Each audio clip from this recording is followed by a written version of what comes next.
नमस्ते beautiful soul. देखते हैं आज की रीडिंग, और आज की रीडिंग का टॉपिक है आप दोनों के रिश्ते में बिगेस्ट ब्लॉकेज क्या है। आप दोनों का जो रिश्ता है उसमें ऐसा क्या है, ऐसे कौन से ब्लॉकेज हो रहे हैं कि आपका रिश्ता सही से चल नहीं रहा है। देखते हैं आपके रिश्ते में कौन से ब्लॉकेज आ रहे हैं। अगर आप उन ब्लॉकेज पर काम करते हैं, उन्हें ख़त्म कर देते हैं, तो आपका रिश्ता अच्छे से स्मूथ करेगा, अच्छे से चलेगा और आप दोनों में और भी क्लियरिटी आएगी।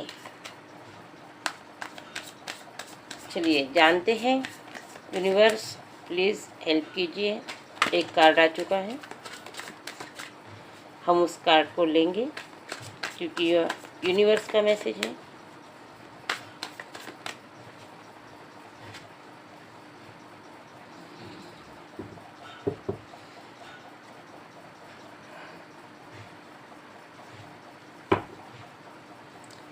सेवन ऑफ वॉन्ड्स का कार्ड है,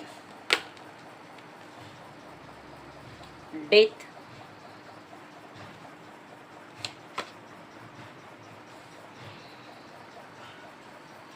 सेवन ऑफ पेंटिकल्स। 7 नंबर आपके लिए कुछ ना कुछ मायने रखता है। आपके रिश्ते में लग रहा है किसी एक ने बहुत सारी मेहनत की है, तो दूसरे ने उसे थोड़ा साइड में रखा, उतनी केयर नहीं की और ना ही उनकी मेहनत को समझा है। उसके मेहनत की, उनके जज्बात की वैल्यू नहीं की और चुप्पी बनाकर बैठे रहे। एक इंसान देता रहा और दूसरा इंसान चुपचाप लेता रहा। साइलेंट ट्रीटमेंट दी गई हो। इस रिश्ते में सबसे बड़ा ब्लॉकेज यही है कि कम्युनिकेशन की गैप, कम्युनिकेशन उतना अच्छा नहीं रहा हो, चुप्पी साध के बैठे हो और इस वजह से सब कुछ ख़त्म होते गया और एक दिन सच में इस रिश्ते में बहुत बड़ी गैप आ गई। रिश्ता ख़त्म होने की कगार पर आ गया, ऐसा कुछ लग रहा है। इसमें कम्युनिकेशन की जो गैप है, जो साइलेंट ट्रीटमेंट दिया गया है, एक इंसान ने बहुत मेहनत की है इस रिश्ते पर, तो दूसरे ने कुछ भी नहीं किया है और इसकी वजह से इस रिश्ते में ब्लॉकेज तैयार हुए हैं। नाइट ऑफ कप्स,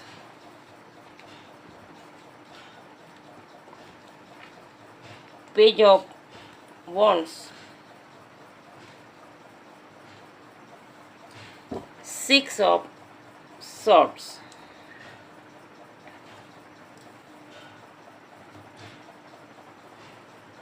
एक ही तरफ से दिया जाए और दूसरी तरफ से लिया जाए, उधर से कुछ भी रिस्पॉन्स नहीं आए, तब ट्रस्ट इशू अपने आप ही तैयार हो जाते हैं।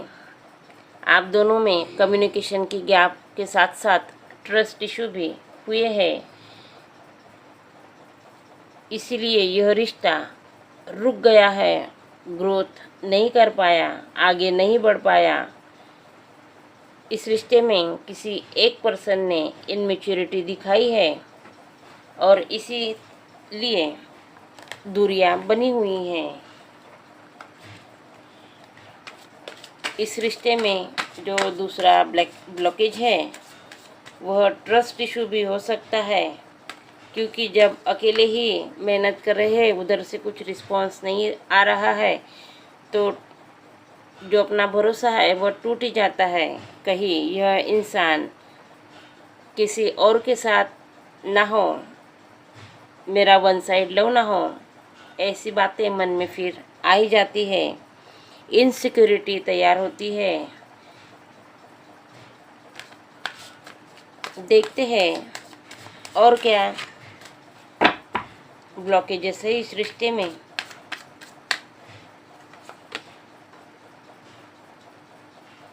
Eight of wands, two of wands, ten of swords.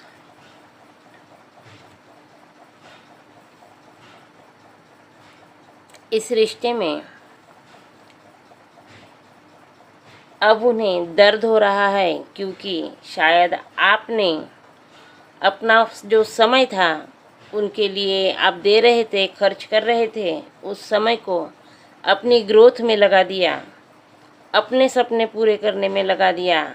उनके पीछे भागना जब आपने छोड़ दिया, तब अब उन्हें दर्द हो रहा है।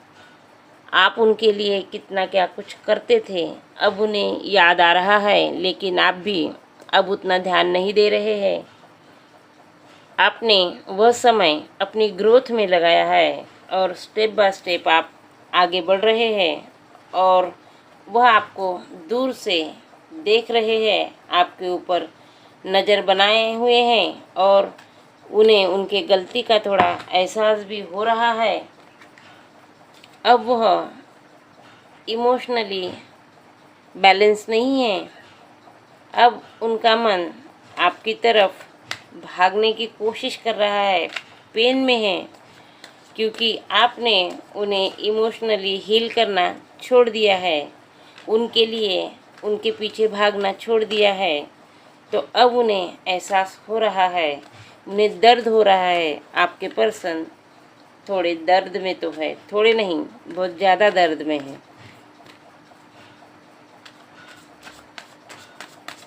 चलिए देखते हैं और क्या है इस रिश्ते के ब्लॉकेज।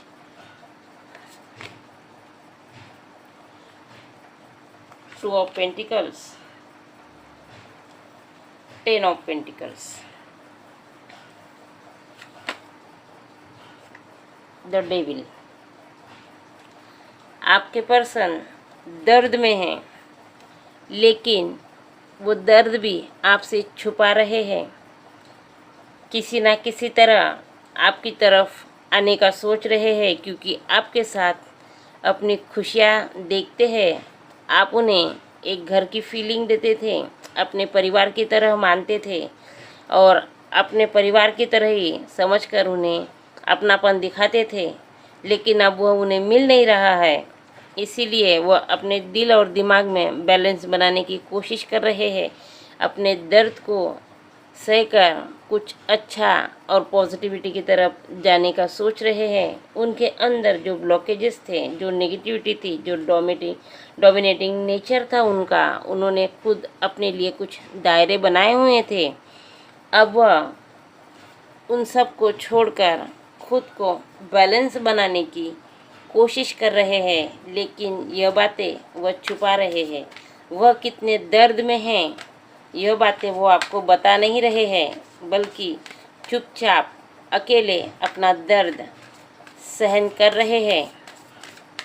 देखते हैं उनमें क्या अभी भी कुछ ईगो बाकी है, जो उन्होंने ईगो है उनका, उनके जो ब्लॉकेजेस है, उनमें जो कमियां देख रहे हैं, उनका जो दर्द है, यह सब क्या आपको बताएंगे, या फिर अपने ही ईगो में रहकर छुपाएंगे।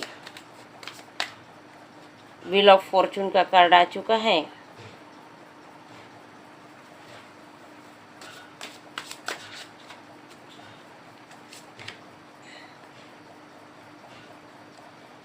Four of pentacles, the tower. जहाँ वह दर्द से गुजर रहे हैं, अब वह वहाँ पर टॉवर आएगा। मतलब ईश्वर उन्हें कुछ ना कुछ ऐसे संकेत जरूर देंगे कि उन्हें आपकी तरफ आने के लिए प्रोत्साहित करेंगे। उन्हें कुछ ऐसे साइन देंगे कि उन्हें आपकी तरफ जाना है, तब तक आप भी स्टेबल हो जाएंगे और आपके पर्सन भी स्ट्रेंथ में ज़रूर आएंगे, क्योंकि व्हील ऑफ फॉर्चून का कार्ड बता रहा है कि आपके पर्सन का भी समय बदलने वाला है। इस रिश्ते के जो ब्लॉकेज है आपके पर्सन ख़त्म करने वाले हैं। आपका रिश्ता इतना ख़राब ही क्यों हुआ, क्यों इतने ब्लॉकेजेस आए, क्या कारण था कि इतने ब्लॉकेजेस आए? चलिए पूछते हैं।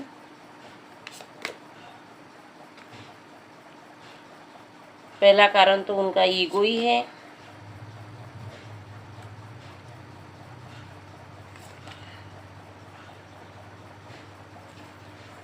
सबसे पहला कारण उनका ईगो ही है कि सबसे बड़ा ब्लॉकेज उनका ईगो बना, उनका न बात करना, अपने ईगो में रहना। लेकिन मन ही मन वो आपको अपनी दुनिया मानते थे। उन्हें ऐसा लगता था कि आप उन्हें कभी छोड़कर नहीं जाएंगी, आप उनके पीछे पीछे हमेशा रहेंगी और वो कुछ भी करें आपको उनके पीछे ही आना है, ऐसा उनका मन बन गया था। लेकिन आपने खुद के ऊपर काम करके उनके जो सोच थी, सपने थे जो देखे थे कि आप उनके पीछे ही आएंगे, उनको तोड़ दिया और इसी बात का उन्हें पेन हुआ है और इसी पेन ने अब उन्हें बदलने के लिए, अपना समय बदलने के लिए, आपकी तरफ आने के लिए मजबूर कर दिया। अपने जो ब्लॉकेजेस है उनके ऊपर वो जल्द से जल्द ख़त्म करके आपके तरफ आना चाहते हैं। नाइट ऑफ सॉर्ड्स का कार्ड बता रहा है कि उनके जो ब्लॉकेजेस है वह ख़त्म करने की कोशिश में लगे हैं और अपने ब्लॉकेजेस पे वो स्पीड से काम कर रहे हैं ताकि वह आपकी तरफ पहुंच सकें, आपकी तरफ आ सके। अपने अंदर की सारी कमियां अब वह दूर कर रहे हैं। देखते हैं इस ब्लॉकेजेस के और भी कुछ ब्लॉकेजेस हैं जो इस रिश्ते को पूरा नहीं होने दे रहे थे।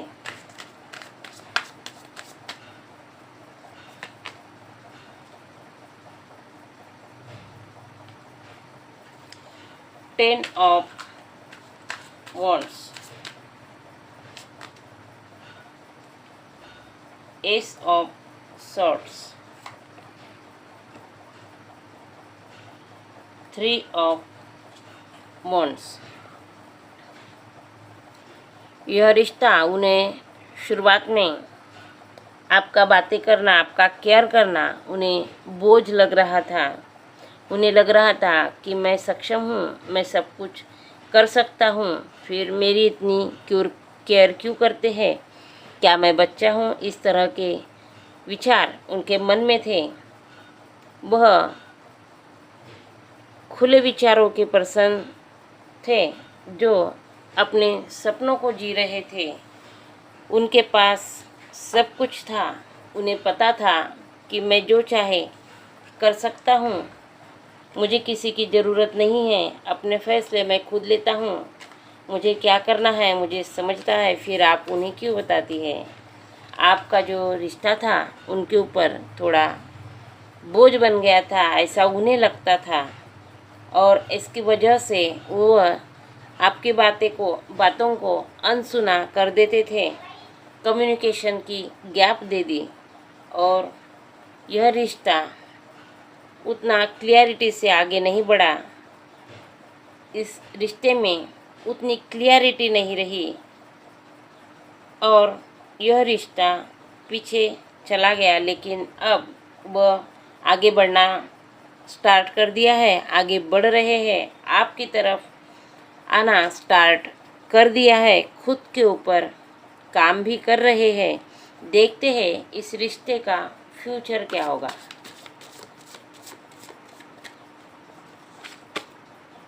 Yes, two of cups, two of swords, nine of wands. अब आपके पर्सन क्लियर हो चुके हैं। अपने आँखों की पट्टी खोलकर सब कुछ क्लियर देख रहे हैं। अब वह ज़्यादा सोचने वाले नहीं हैं, बल्कि आपकी तरफ जल्द से जल्द आ गए हैं। अपने अंदर के सारे ब्लॉकेज करके उनके मन में अब आप बस गए हैं। सारे ब्लॉकेज ख़त्म करके बस सीधे आपकी तरफ ही आएंगे। अपना प्यार आपको जताएंगे, बताएंगे, आपको समझाएंगे कि उनके साथ क्या क्या हुआ, उनकी कहाँ गलती हो गई और उन्होंने कितना दर्द सहा है इस रिश्ते में। आप ही ऐसे इंसान थे जिन्होंने उन्हें बदल दिया, उनका समय बदल दिया, उनकी सोच बदल दी, उनके अंदर के जो गलत बातें थी वह बदल दी और उन्हें एक अच्छा पर्सन बनाकर लाए हो। अब आपके पास जो पर्सन आने वाले हैं वह पर्सन पुराने ईगोस्टिक नहीं होंगे, बल्कि प्यार से भरे हुए आपके लवर्स ही होंगे। ईश्वर ने उन्हें भी कुछ संकेत देकर आपकी तरफ पुल किया है, उन्हें बदलने में सहयोग किया है और ईश्वर ने ही आपकी भी सुनी है और उन्हें आपका प्यार सच्चा लगा और ईश्वर ने आपकी मदद की है, उन्हें बदलकर आपके जैसा बनाकर आपकी तरफ भेजा है। अब आपके रिश्ते के सारे ब्लॉकेज ख़त्म हो चुके हैं। यह रिश्ता क्लियरिटी की तरफ बढ़ा है। यह रिश्ता अच्छे से ग्रो करेगा। अगर आपके पर्सन नहीं बदलते, उनमें क्लियरिटी नहीं आती, खुद के ऊपर अगर काम नहीं करते, तो शायद यह रिश्ता ख़त्म हो जाता। लेकिन आपके पर्सन ने खुद के ऊपर काम किया है तो यह रिश्ता ग्रो भी करेगा। Thank you very much.